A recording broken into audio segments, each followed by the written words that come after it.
Hello, class. We're making great headway here. Look at this. We're getting right to, we've only got a few spots left. You can see how nice it's working with this. Again, it's just to kind of show you what we're doing. And again, let's take a good look at this palette. A lot of times when I'm working with my clients on color plates and any kind of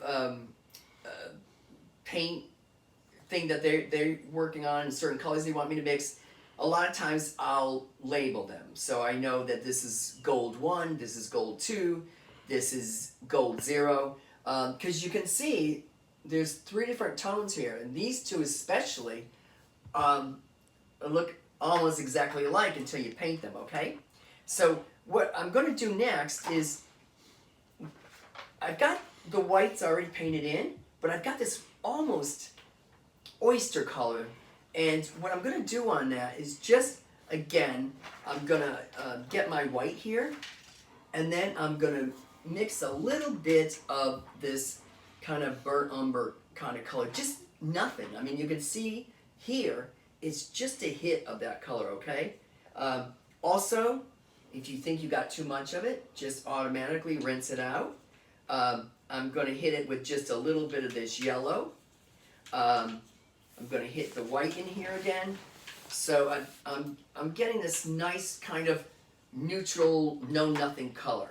And I'm going to put it in by some of these other tones. Again, it's almost 2 steps above a white. Oops, went too fast there.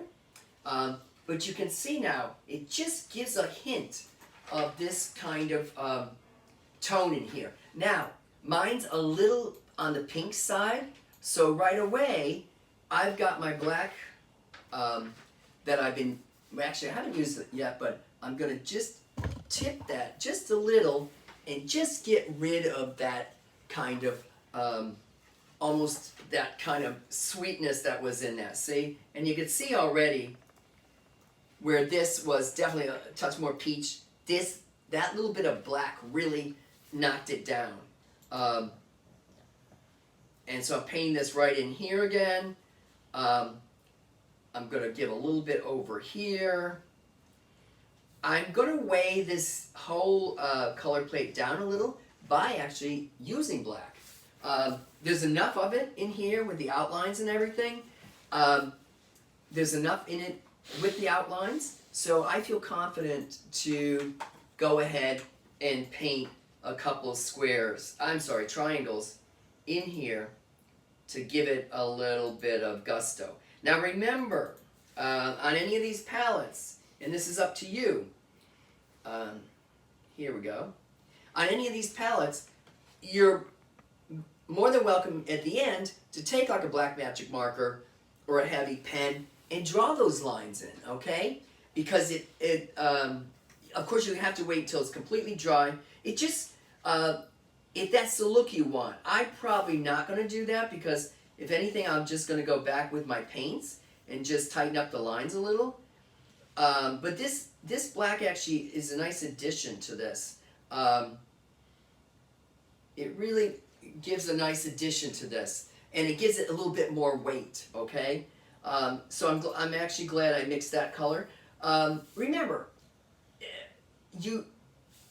when you mix colors, a lot of times you want to have what color stands out the most. So right now, if you really looked at this, you'll see a little burgundy in here. You'll see another shade, another little brown shade in there.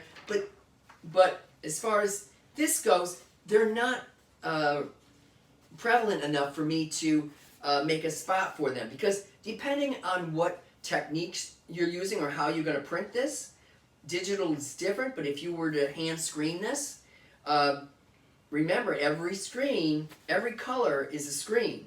And just to give you an idea, when you do commercial work, the screens can run anywhere from $1,000 to $1,600. Also, if you just, doing one other screen, like a hand screen, you can definitely, they're about $800 each. So if you just have a little color that doesn't show up that much, I would suggest dropping it and maybe adding another color instead. I mean, I could easily, instead of this brown wine color in here, I could easily put a green in there and nobody would even know, okay? Now, and this is what this exercise is it's kind of making you see what colors are the most prevalent, okay?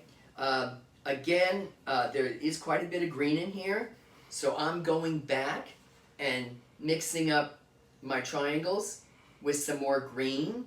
I think the other color that you can see a lot is the golds. And again, so you can see where the palette really mimics the color plate. And right away, yes, I do have a couple white areas in here, which I'm going to leave, to make sure that it, coincides with this, okay? Now, if you feel you're done, you can always go back and just tighten up where you just painted, okay? If it's dry. That second or third coat really just makes it. Now, remember, also, and this you've got to just think about, if you do go back and put that second or third coat, is it going to change your color enough or more? Sometimes, as you noticed last week, I told quite a few of you, paint it again. Because it was a little watercolory, but also, as you found out, it also changed the color a little, but not enough to warrant you not doing it, okay? But you always got to kind of compensate for that. And you can see just by going back, it just makes everything sharper, more pronounced. And I just find, take your time. Again, if you want to do an outline on this, kind of resembling the outline in this, that's a really good way to, So you can see, the only thing I'm kind of missing here is this bright yellow. And just for fun, I'm going to actually put that in just to see if it really makes a difference or if it's something I could have,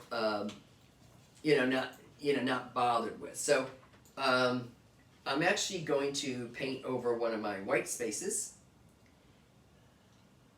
And here I go. Actually, I think I like it. I think it reads, it definitely reads well with this. So again, there's another area over here I could paint over. And don't sweat it, meaning if you painted out something, a good thing about gouache, that's why we use it so many times in industry and just professionally as artists. It just gives a nice opaque flat finish. Again, if I didn't paint it again, you'd almost see a little bit of a watercolor effect, okay? And because this light green was a halftone, I'm still going to play with this and get another one of those yellow tones in there. I actually, again, it's an artistic license. I just want, I think it just ties everything together, okay? So it's really got a nice flat opaque finish. I'm going to completely finish this off with, and you notice how nice the black dried. I mean, that just shows you, I actually would definitely recommend these paints. So I think that's a really good set. It's WWW USA Art Supply. You can get this on Amazon. And class, there's 3 trays of these colors. So that's amazing. And I think they're good price too. I mean, sometimes, as you know, gouache can be quite expensive, but in this case, I think it's a really good bargain. And again, like everything, I paint twice. So that's no big deal, just to paint this over again.